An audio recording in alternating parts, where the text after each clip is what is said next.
कहानी की शुरुआत में हम यांग जीसू नाम के साइंटिस्ट को देखते हैं जो अपनी मरी हुई बेटी को जिंदा करने के लिए उस पर एक्सपेरिमेंट्स कर रहा था। अपनी रिसर्च को लेकर वो इतना पागल हो चुका था कि उसने अपने असिस्टेंट तक को मार दिया था जो उसे रोकने की कोशिश कर रहा था। यांग अपनी बेटी को इंजेक्शन लगाने ही वाला था कि तभी कुछ लोग दरवाजा तोड़कर उसकी लैब में घुस जाते हैं और उसे समझाते हैं कि इस दवाई से उसकी बेटी ठीक नहीं होगी। अगर वो जिंदा हो भी गई तब भी वो पहले जैसी कभी नहीं रहेगी। यांग उन्हें कहता है कि मेरा ये फार्मूला काम करता है, मैंने खुद को भी ये इंजेक्शन लगाया है और देखो मैं तुम्हारे सामने जिंदा खड़ा हूँ। डॉक्टर जैसे ही अपनी बेटी को वैक्सीन का डोज देने जाता है, मजबूरन पुलिस को उस पर गोली चलानी पड़ती है। उन लोगों ने उसकी सारी दवाइयां अपने कब्जे में कर लीं, लेकिन जैसे ही वो उसे अरेस्ट करने जा रहे थे, अचानक वहां पर एक हाई मैग्नीट्यूड का भूकंप आया और उनके पास की सारी बिल्डिंगें ताश के पत्तों की तरह ढहने लगीं। यांग जानता था कि अब वो नहीं बचने वाले, इसलिए वो बिल्डिंग गिरने से पहले अपनी बेटी को वो वैक्सीन लगाना चाहता था, पर वो ऐसा कर पाता उससे पहले ही बिल्डिंग भूकंप की चपेट में आ गई और वो सभी उसके नीचे दबकर मर गए। ये भूकंप कोई मामूली भूकंप नहीं था, इसकी वजह से पूरी दुनिया बंजर बन गई। अब लोगों के पास पीने के लिए साफ पानी नहीं था और सभी लोग साफ पानी के लिए सिर्फ बारिश पर निर्भर थे, जो साल भर होने का नाम नहीं लेती थी। जो लोग इस भूकंप में बच गए उन्होंने अपने छोटे छोटे कैंप बना लिए थे और इन लोगों को जिंदा रहने के लिए हर दिन साफ पानी और खाने की तलाश में इधर उधर भटकना पड़ता था। हम यहाँ पर किम नाम के एक लड़के को देखते हैं जो आज शिकार के लिए किसी जानवर की तलाश कर रहा था। अपने कैंप से कुछ दूर आते ही उसे एक क्रोकोडाइल दिखाई दिया जो सूखे की वजह से बाहर निकल आया था। किम ने बिना देर किए उसे तीर मारा और उसके मरने का इंतजार करने लगा। जब कुछ देर बाद उस मगरमच्छ का शरीर हिलना बंद कर देता है तो उसे लगा कि वो मर चुका है। किम धीरे धीरे उसकी ओर जाता है, लेकिन जैसे ही उस मगरमच्छ को उसकी आहट महसूस हुई उसने उस पर हमला कर दिया। किम अपनी जान बचाने के लिए एक कार में जाकर छुप जाता है, पर वो मगरमच्छ उसका इतनी आसानी से पीछा नहीं छोड़ता। वो उसे खाना चाहता था, इसलिए वो कार की खिड़की तोड़कर कार के अंदर घुसने की कोशिश करता है। किम उसके मुंह का निवाला बनने ही वाला था कि तभी वहां उसका दोस्त डैनियल आ जाता है और उस मगरमच्छ की पूंछ पकड़कर उसे कार से बाहर निकालता है, जिसके बाद वो अपनी तलवार से उस मगरमच्छ का सिर काट कर उसे मार डालता है। किम और डैनियल जो भूकंप से पहले एक दूसरे को जानते भी नहीं थे, अब वो एक दूसरे के बहुत अच्छे दोस्त बन गए थे। उन्हें खाने के लिए जो भी मिलता था वो उसे आपस में बांट लेते थे। इसके बाद हम हाना नाम की एक लड़की को देखते हैं जो अपनी दादी के साथ कैंप में रहती थी। जब से भूकंप आया था तब से उनकी जिंदगी काफी बदल गई थी। हाना की दादी को लगता था कि लोगों में इंसानियत अभी भी जिंदा है और ये मुश्किल वक्त जल्द ही कट जाएगा, लेकिन हाना को कभी ऐसा नहीं लगा कि सब कुछ ठीक होने वाला है, क्योंकि उसने पिछले कुछ महीनों में इंसानों को जानवर बनते हुए देखा था। लोगों ने अपनी भूख मिटाने के लिए मरे हुए इंसानों को ही खाना शुरू कर दिया था और जो लोग ऐसा नहीं कर रहे थे वो भी धीरे धीरे क्रिमिनल्स बनते जा रहे थे। उसे तो अब याद भी नहीं है कि भूकंप से पहले की दुनिया कैसी थी। उधर हम डैनियल को देखते हैं जो उस मगरमच्छ को काटकर उसका मीट कैंप के लोगों को बेच रहा था। एक औरत डैनियल के पास आती है और उसे ढेर सारी ज्वेलरी देते हुए कहती है इनके बदले में उसे उस मगरमच्छ की पूरी पूंछ चाहिए। लेकिन किम उस गोल्ड के बदले इतना सारा मीट देने से मना कर देता है क्योंकि उसके गोल्ड की अब कोई कीमत नहीं थी।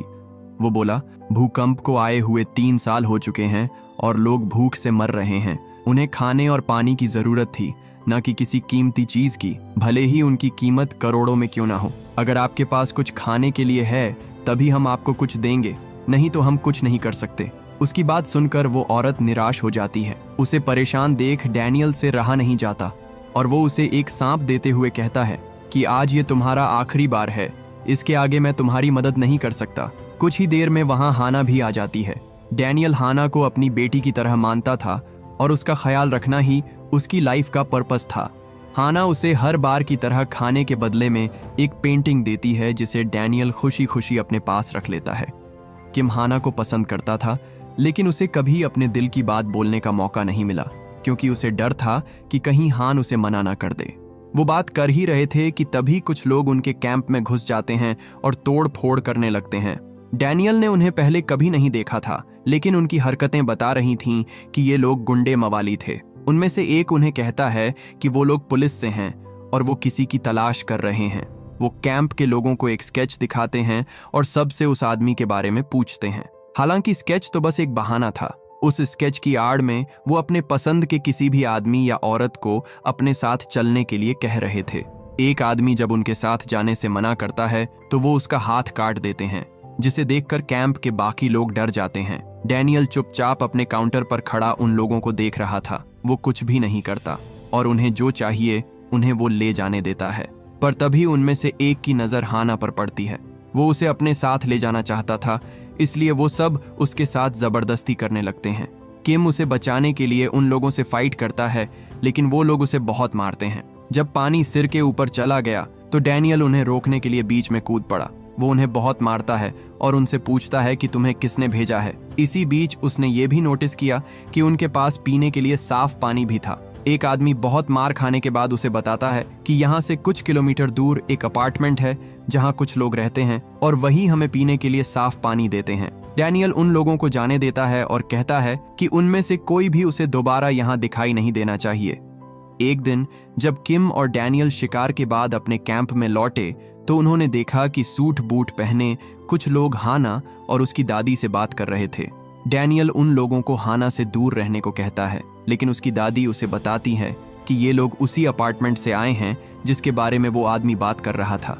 उनमें से एक लड़की जिसका नाम चोई था, वो डैनियल से कहती है कि हमारे पास पीने का साफ पानी और खाने का बहुत सारा सामान है और हम हाना को अपने साथ ले जाना चाहते हैं। डैनियल हाना को ऐसे ही कुछ अनजान लोगों के साथ नहीं भेजना चाहता था, लेकिन वो लोग डैनियल को बहुत आसानी से इस बात का भरोसा दिला देते हैं कि अपार्टमेंट की जिंदगी यहाँ से बहुत बेहतर है। वो कहते हैं कि वहाँ पर हाना की उम्र के ही बहुत सारे बच्चे हैं जिनके साथ रहकर हाना बहुत कुछ सीख सकती है। किम भी हाना के साथ जाना चाहता था, पर चोई उसे बताती है कि हम सिर्फ उन्हीं लोगों को अपने साथ लेकर जाते हैं जिनका खुद का परिवार हो। डैनियल को पता था कि ये जगह सुरक्षित नहीं है और उन लोगों के चमकते हुए चेहरे देखकर उसे साफ पता चल रहा था कि इन लोगों की जिंदगी उनसे कहीं बेहतर है। इसलिए वो भी हाना को उन लोगों के साथ जाने के लिए कहता है।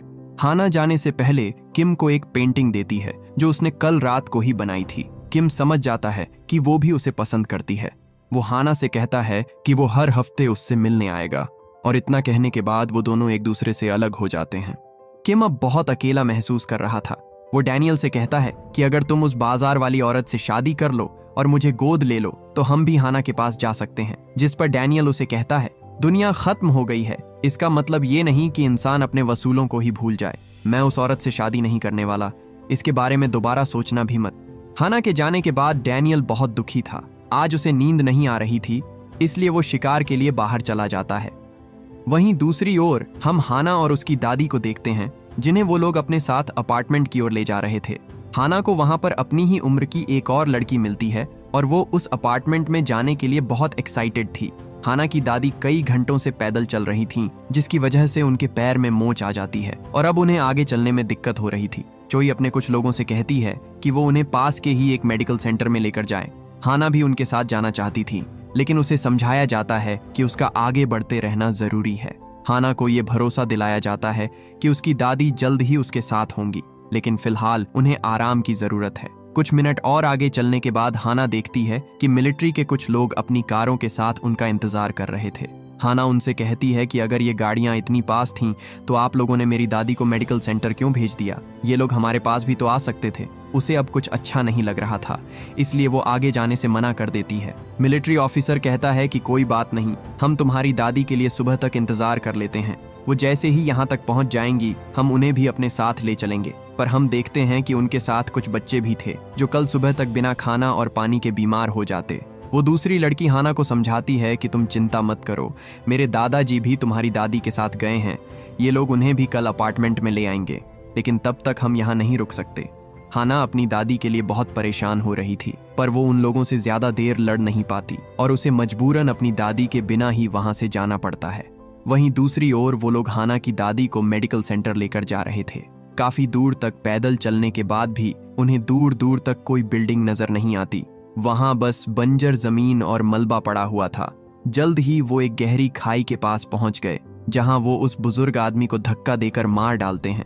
इत्तेफाक से किम भी उसी जगह पर शिकार की तलाश कर रहा था जो ये होते हुए देख लेता है। उसने दादी को बचाने की कोशिश की, पर वो लोग उन्हें भी मार देते हैं। सबूत मिटाने के लिए वो किम पर भी हमला करते हैं, लेकिन एंड मौके पर डैनियल उसे बचा लेता है। उन लोगों ने 2 बूढ़े और लाचार लोगों का खून किया था, इसलिए डैनियल भी उन्हें मारने से पहले उन पर जरा भी रहम नहीं करता। लेकिन जल्दी ही कुछ ऐसा होता है जिसे देखकर उनके पैरों तले जमीन खिसक जाती है। वो देखते हैं कि ये लोग मरने के बाद भी जिंदा थे और उनकी चोटें भी बहुत जल्दी ठीक हो रही थीं। दोनों उन लोगों को मारने की पूरी कोशिश करते हैं, पर उन्हें मार पाना लगभग नामुमकिन था। जल्द ही वो कमजोर पड़ने लगे। इससे पहले कि दोनों उनके हाथों मारे जाते, अचानक वहां एक लड़की आ जाती है जो इन सुपरह्यूमन से लड़ने में उनकी मदद करती है। वो कहती है कि अगर इन्हें मारना है तो इनके सिर को इनकी बॉडी से अलग करना होगा, जिसके बाद वो बिल्कुल ऐसा ही करते हैं और जल्द ही उन सबको ठिकाने लगा देते हैं। लड़की उन्हें बताती है कि उसका नाम ली युन है और वो एक आर्मी ऑफिसर है। जिस दिन भूकंप आया था उस दिन वो और उसके साथ के कुछ ऑफिसर्स जिंदा बच गए थे। उन्होंने कई महीनों तक बचे हुए लोगों को रेस्क्यू किया, लेकिन उन सभी के रहने के लिए छत और खाने के लिए खाना ढूंढना ही उनकी सबसे बड़ी चुनौती थी। कई दिनों तक इधर उधर भटकने के बाद उन्हें आखिरकार ऐसी जगह मिल ही गई जहां पर पीने के लिए पानी बचा हुआ था। उन्हें रहने के लिए एक बिल्डिंग भी मिल गई और पूरे शहर में वही इकलौती बिल्डिंग थी जो इतने बड़े भूकंप के बाद भी अपने पैरों पर खड़ी थी। हम लोगों ने मिलकर उस जगह को रहने लायक बनाया। वो सभी धीरे धीरे अपने जीवन में सुधार लाने की कोशिश कर ही रहे थे कि तभी एक दिन वहां एक आदमी आया।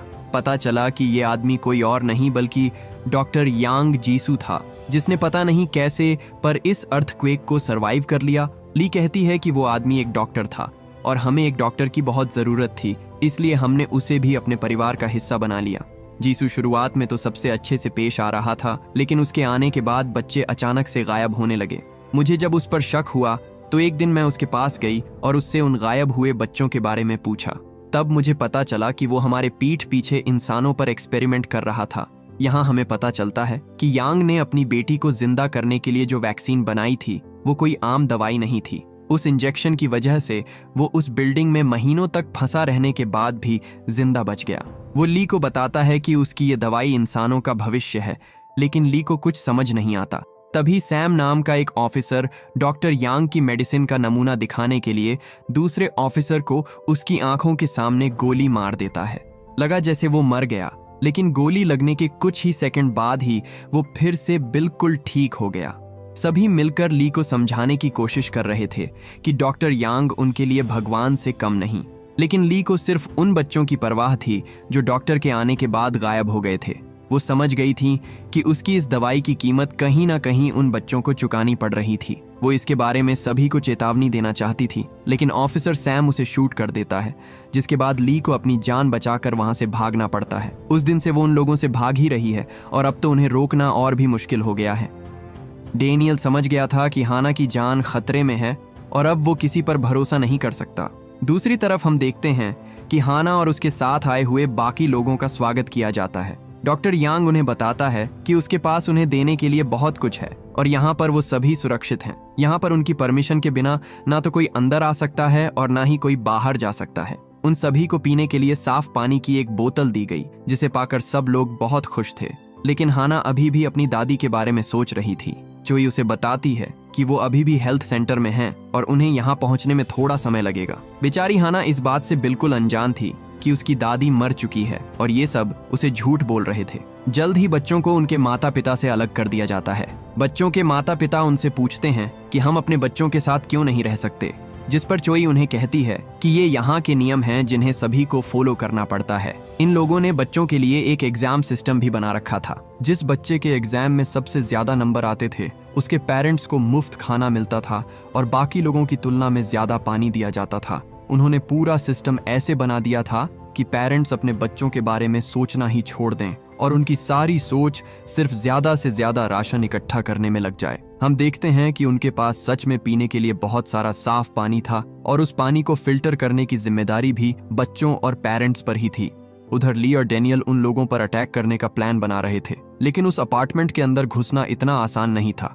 इसके बाद डेनियल उन लोगों के पास गया जिन्होंने उसके कैंप पर हमला किया था। ये लोग गुंडे मवाली थे और साफ पानी पाने के लिए अक्सर उस अपार्टमेंट में आते जाते रहते थे। उस गैंग का बॉस, जो डेनियल से पहले से ही चिढ़ा हुआ था, वो अपने लोगों से कहता है कि आपस की लड़ाई छोड़कर सबसे पहले उसे मारो। इसके बाद सब एक साथ उस पर टूट पड़ते हैं, लेकिन इतनी तादाद होने के बावजूद भी कोई डेनियल का बाल भी बाका नहीं कर पाता। उसे सिर्फ ये जानना था कि वो उस अपार्टमेंट में कैसे जाते हैं। उनका बॉस उसे बताता है कि वो लोग उन्हें बच्चों और टीनेजर्स के बदले पीने के लिए साफ पानी देते हैं। वही लोग हमें यह भी बताते हैं कि उन बच्चों को किस दिन उन्हें डिलीवर करना है। हम में से कोई भी अपनी मर्जी से उस बिल्डिंग के आसपास भी नहीं भटकता, क्योंकि बिना परमिशन के अगर उनके भरोसे का आदमी भी वहां दिखाई दिया तो उस पर गोली चलाने से पहले वो एक बार भी नहीं सोचते। इसी बीच हम देखते हैं कि हाना को क्लास के बाकी बच्चों से इंट्रोड्यूस करवाया जाता है। ये बच्चे वहां काफी टाइम से थे। हाना नोटिस करती है कि उनमें से कोई भी बच्चा उसे देखकर खुश नहीं था। उन्हें देखकर ऐसा लग रहा था जैसे वो सभी बहुत थके हुए हैं और उन्हें नींद की जरूरत है। चोई उस अपार्टमेंट में एक टीचर थी जिसका काम था बच्चों को डॉक्टर यांग की रिसर्च के बारे में पढ़ाना। हाना के साथ वाली जो लड़की थी वो यहाँ आकर बहुत खुश थी। उसे देखकर ऐसा लग रहा था जैसे उसे यही जिंदगी चाहिए थी, लेकिन हाना वैसी नहीं थी। उसे बस अपनी दादी की चिंता हो रही थी। पढ़ाते वक्त जब चोई देखती है कि हाना का क्लास में ध्यान नहीं है तो वो उसे सबके सामने डांटने लगती है, लेकिन हाना अब उनके झूठ से तंग आ चुकी थी। वो कहती है कि पिछले 2 दिनों से उसने अपनी दादी को नहीं देखा और ऊपर से यहाँ सभी लोग पता नहीं क्यों पर डॉक्टर यांग की तारीफ ही करते रहते हैं। वो बोली, जहाँ से मैं आई हूँ वहाँ लोगों के पास पिछले 7 महीनों से पीने के लिए पानी नहीं है और यहाँ तुम लोगों के पास इतना पानी है कि तुम लोग उस पानी से नहाते भी हो। अगर डॉक्टर यांग इतने ही अच्छे आदमी हैं तो वो थोड़ा पानी उन लोगों में क्यों नहीं बांट देते। चोई हाना को समझाती है कि तुम उन कुछ खास लोगों में से हो जिन्हें जिंदा रहने का हक है। जो लोग बाहर हैं उन्हें जिंदा रहने का कोई हक नहीं, क्योंकि उन्हीं लोगों की वजह से डॉक्टर यांग ने अपनी बेटी को खोया है। कुछ ही देर में वहाँ डॉक्टर यांग भी आ जाता है और वो हाना को बताता है कि वो अपनी दादी से जल्द ही मिल पाएगी। पूरी रात खुले आसमान में पैदल चलने की वजह से उनकी तबीयत थोड़ी खराब हो गई थी, इसीलिए थोड़ा समय लग रहा है, पर तुम चिंता मत करो, वो जल्द ही ठीक हो जाएंगी। यांग उसे पीने के लिए पानी देता है और कहीं ना कहीं वो उसे उस पानी को पीने के लिए फोर्स कर रहा था। हाना समझ जाती है कि यहाँ कुछ तो गड़बड़ है, इसीलिए वो उस पानी को नहीं पीती, पर उसके साथ वाली वो लड़की पानी पी लेती है। वो यांग से कहती है कि वो उनके इस एक्सपेरिमेंट में उनका साथ देना चाहती है, जिसके बाद यांग उसे क्लास के बाद अपनी लैब में आने को कहता है। रात में जब सभी बच्चे सो जाते हैं तो हाना चुपके से अपने बिस्तर से उठकर डॉक्टर यांग की लैब में जाती है। वहां वो देखती है कि यांग पिछले कई सालों से इंसानों पर एक्सपेरिमेंट्स कर रहा था और उसके पास इंसानों के बॉडी पार्ट्स भी थे। उस दूसरी लड़की के पेरेंट्स से वादा किया गया था कि वो शिफ्ट खत्म होने के बाद अपनी बेटी से मिल सकते हैं, लेकिन जब वो काम करने के बाद एक ऑफिसर से अपनी बेटी से मिलने के लिए कहते हैं तो वो ऑफिसर उन्हें पहचानने से ही मना कर देता है। उन लोगों ने कई दिनों से अपनी बेटी को नहीं देखा था, जिस वजह से उनका सब्र टूट जाता है और वो सभी लोगों के सामने उस ऑफिसर से लड़ने लगते हैं। यांग उनसे मिलने आता है और उनसे वादा करता है कि वो उन्हें उनकी बेटी से जरूर मिलवाएगा, लेकिन वो अपनी बेटी से अभी मिलना चाहते थे। जिसके बाद यांग उन्हें अपने साथ चलने को कहता है और उस लड़की के पेरेंट्स भी उसके साथ उसकी लैब की ओर जाने लगते हैं। दूसरी ओर हाना देखती है कि उसकी दोस्त को उन लोगों ने एक स्ट्रेचर से बांधकर उसके सिर पर एक अजीब सा हेलमेट लगाया हुआ था। उसकी गर्दन से एक पाइप जुड़ा हुआ था जिसमें से एक लिक्विड निकलकर एक बोतल में इकट्ठा हो रहा था। उसे अब समझ आ गया था कि उसकी क्लास के सभी बच्चों की गर्दन पर शार्प कट के निशान क्यों थे। यांग ने उन सभी की बॉडी से एक खास तरह का लिक्विड निकाला था ताकि वो उससे अपनी मेडिसिन बना सके। हाना को जब यांग की आवाज आती है तो वो तुरंत एक पर्दे के पीछे छुप जाती है। उस लड़की के माता पिता जब अपनी बेटी की ये हालत देखते हैं तो वो बहुत डर जाते हैं। यांग उन्हें उसे छूने से मना करता है। उस लड़की का पिता उससे अपनी बच्ची की जान की भीख मांगता है। इसी बीच हम देखते हैं कि यांग ने अपनी बेटी के आधे कटे हुए शरीर को अभी तक बचा कर रखा था। वो समझ जाते हैं कि इस डॉक्टर का दिमाग हिला हुआ है, इसलिए वो जल्दी से अपनी बेटी की गर्दन से पाइप निकाल देते हैं, लेकिन पाइप निकलते ही लड़की का दिमाग रिस्पॉन्ड करना बंद कर देता है और उसकी मौत हो जाती है। उन्होंने यांग की सारी मेहनत पर पानी फेर दिया था। गुस्से में वो अपना आपा खो बैठता है और एक धारदार ब्लेड से उन पर हमला कर दोनों को मार डालता है। हाना छिपकर ये सब अपनी आंखों से देख रही थी, लेकिन वो ज्यादा देर तक छिप नहीं पाती क्योंकि यांग शीशे में उसकी परछाई देख लेता है और वो पकड़ी जाती है। उधर डेनियल और ली दोनों सुबह होने का इंतजार करते हैं क्योंकि आज उनके डिलीवरी करने का दिन था। वो सभी जब उस अपार्टमेंट के सिक्योरिटी चेक पॉइंट पर जाते हैं तो उस गैंग के लीडर के चेहरे की इतनी बुरी हालत देखकर उन सोल्जर्स को उन पर शक होने लगता है। वो जब ट्रक खोलकर देखते हैं तो उन्हें पीछे किम और ली दिखाई देते हैं, लेकिन उन्होंने अपने चेहरे ढक रखे थे। सोल्जर उनसे कहते हैं कि ये सब तो ठीक है, लेकिन आज हम कोई नया शिपमेंट नहीं लेंगे, तुम अभी इसी वक्त वापस चले जाओ। डेनियल अब इतने पास आकर पीछे हटने वाला नहीं था, इसलिए वो उन्हें कुचलता हुआ गेट तोड़कर अंदर घुस जाता है। वॉन देखता है कि ली फिर वापस लौट आई है, पर इस बार वो उसे किसी भी हालत में यहाँ से जिंदा नहीं जाने देना चाहता था। वो अपने सभी सोल्जर्स को उन्हें मारने के ऑर्डर्स देता है, जिसके बाद उनकी पूरी टीम उन तीनों को घेरकर फायरिंग शुरू कर देती है। दूसरी ओर यांग हाना की गर्दन में वही पाइप लगाकर उसकी बॉडी से वो लिक्विड निकालने की तैयारी शुरू कर देता है। हाना इस पूरे प्रोसेस के दौरान होश में थी। यांग उसे बताता है कि तुम कितनी लकी हो कि तुम्हारे ऊपर इसका कोई साइड इफेक्ट नहीं होगा। वो कहता है कि ये जो तुम्हारी बॉडी में खास लिक्विड है यही मुझे जिंदा रखता है, लेकिन मैं इसे सीधे तुम्हारी बॉडी से नहीं निकाल सकता, इसलिए हम तुम्हें इतना सारा पानी पिलाते हैं। उस पानी के अंदर एक खास तरह का केमिकल होता है जो इस पूरे प्रोसेस को और भी आसान कर देता है। डॉक्टर अपने हर एक पेशेंट को अपने सारे सीक्रेट बताया करता था। उसे इससे खुशी मिलती थी क्योंकि वो जानता था कि ये सभी बच्चे या तो मर जाएंगे या फिर इन्हें कुछ भी याद नहीं रहेगा। ली आगे बढ़ने से पहले अपने पुराने साथियों को छुड़ाना चाहती थी क्योंकि सिर्फ वो 3 लोग काफी नहीं थे।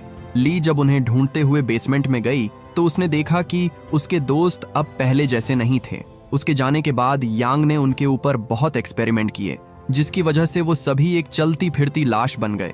ली को देखते ही वो उस पर हमला कर देते हैं, जिसके बाद ना चाहकर भी उसे उन सभी को मारना पड़ता है। ली उनसे कहती है कि अब हमें यहाँ से भाग जाना चाहिए क्योंकि हम इन लोगों से नहीं लड़ सकते, लेकिन डेनियल हाना को लिए बिना कहीं नहीं जाने वाला था।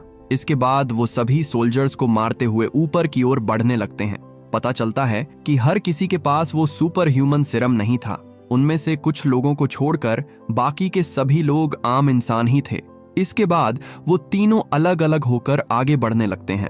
ली जब लैब की ओर जा रही थी तो वॉन उसके सामने आकर खड़ा हो जाता है और कहता है कि तुम हमारे साथ हाथ मिला लो, हम इन लोगों से ज्यादा अच्छी जिंदगी जी सकते हैं। लेकिन ली समझौता करने को तैयार नहीं थी। उन दोनों में बहुत लड़ाई होती है, पर वॉन के पास सुपर ह्यूमन पावर्स थी, इसलिए ली उसके सामने ज्यादा देर तक टिक नहीं पाती है।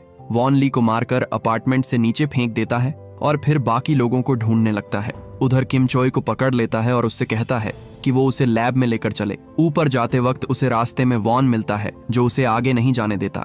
किम उसे चोय को मारने की धमकी देता है, लेकिन वॉन को उसके मरने या जीने से कोई फर्क नहीं पड़ता था क्योंकि चोय पहले से एक कैंसर की पेशेंट थी जो जिंदा रहने के लिए डॉक्टर यांग से मदद की आस लगाए उसके लिए काम कर रही थी।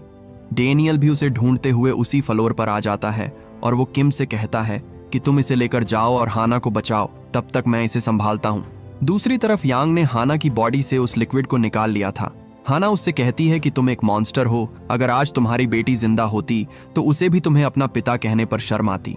ये सुन यांग बहुत गुस्सा हो जाता है। हाना अब उसके किसी काम की नहीं थी, इसलिए वो मारने के लिए एक स्कैल्प उठाता है, लेकिन तभी उसकी बॉडी में अचानक से बहुत तेज दर्द होने लगा। यांग जब खुद को आईने में देखता है तो उसे अपने चेहरे पर अपनी मेडिसिन के साइड इफेक्ट्स दिखाई देते हैं। हाना उस पर हंसने लगती है और उसे बताती है कि ये तो होना ही था क्योंकि तुम लोगों ने मुझे जो पानी दिया था मैंने उसकी एक बूंद भी नहीं पी। यांग को पता था कि ये साइड इफेक्ट्स कितने खतरनाक हैं और ऊपर से उसके पास इसका कोई इलाज भी नहीं था। इसी बीच किम उनकी लैब तक पहुंच जाता है और उसे रोकने की कोशिश करता है। यांग उसे कहता है कि अपनी गन नीचे रख दो, नहीं तो मैं इस लड़की को मार दूंगा, जिसके बाद किम को अपने हथियार नीचे रखने पड़ते हैं। दूसरी तरफ हम देखते हैं कि वॉन डेनियल को रोकने की पूरी कोशिश करता है, लेकिन इंसान होने के बाद भी डेनियल बहुत ताकतवर था। दोनों में जबरदस्त फाइट होती है और आखिर में डेनियल वॉन के सिर को उसकी बॉडी से अलग कर उसे मार देता है। हम देखते हैं कि यांग यहाँ से जल्द निकलना चाहता था, इसलिए वो अपनी बेटी की बॉडी को एक सूटकेस में पैक करके वहां से भागने लगता है। चोई यांग से उसे भी अपने साथ ले चलने की रिक्वेस्ट करती है, पर यांग बोला, तुम वैसे भी मरने वाली हो, मेरे पास तुम्हारा कोई इलाज नहीं है, तुम मेरे साथ आकर क्या करोगी। बस इतना कहकर उसने लैब में ग्रेनेड फेंक दिया, जिसके धमाके से उस टीचर की मौत हो गई। हालांकि किम और हाना एक टेबल के पीछे छुपकर खुद को उस एक्सप्लोजन से बचा लेते हैं। वहीं दूसरी तरफ डॉक्टर यांग उस अपार्टमेंट से भागने की कोशिश कर रहा था, लेकिन जैसे ही वो नीचे आता है उन बच्चों के परिवार वाले उसे चारों तरफ से घेर लेते हैं। वो उससे अपने बच्चों के बारे में पूछ रहे थे और जब यांग उन्हें उनके सवालों का जवाब नहीं दे पाता तो पूरी भीड़ उसे मिलकर पीटने लगती है। सभी उस पर बहुत गुस्सा थे। इससे पहले कि वो लोग उसे पीट कर मार डालते, यांग एक असॉल्ट राइफल उठाकर उन लोगों पर अंधाधुंध फायरिंग कर देता है। उसने अपना दिमागी संतुलन पूरी तरह से खो दिया था और इसी वजह से वो अनगिनत लोगों को मौत के घाट उतार देता है। लेकिन जब यांग को होश आया तो उसकी नजर उस सूटकेस पर पड़ती है जिसके अंदर उसने अपनी बेटी की बॉडी रखी थी। वो देखता है कि उसने गलती से उस सूटकेस पर भी फायरिंग कर दी थी, जिसकी वजह से उसकी बेटी का शरीर अब पूरी तरह से खत्म हो चुका था। अब उसे किसी भी तरह जिंदा कर पाना बिल्कुल नामुमकिन था।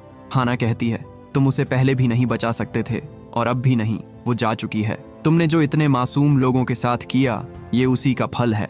यांग अपनी इस हालत का जिम्मेदार सिर्फ और सिर्फ उसे मानता था, इसलिए वो मरने से पहले हाना को भी मारने की कोशिश करता है। लेकिन जैसे ही वो अपनी गन हाना की तरफ करता है, डेनियल उसे गोली मार देता है और इस तरह उस डॉक्टर का खेल हमेशा के लिए खत्म हो जाता है। आखिर में हाना अपनी दादी की कब्र के पास जाती है और वहां पर फूट फूट कर रोने लगती है, क्योंकि उसे नहीं पता था कि उन लोगों ने उन्हें मार दिया है। इसी तरह कुछ हफ्ते बीत जाते हैं और हम देखते हैं कि सब कुछ फिर से नॉर्मल होने लगा था। उस अपार्टमेंट के साथ कैंप के बच्चों और वहां के लोगों की बहुत बुरी यादें जुड़ी हुई थीं, इसलिए कोई भी दोबारा उसके बाद वहां नहीं गया। और इसी के साथ ये मूवी यहीं खत्म हो जाती है।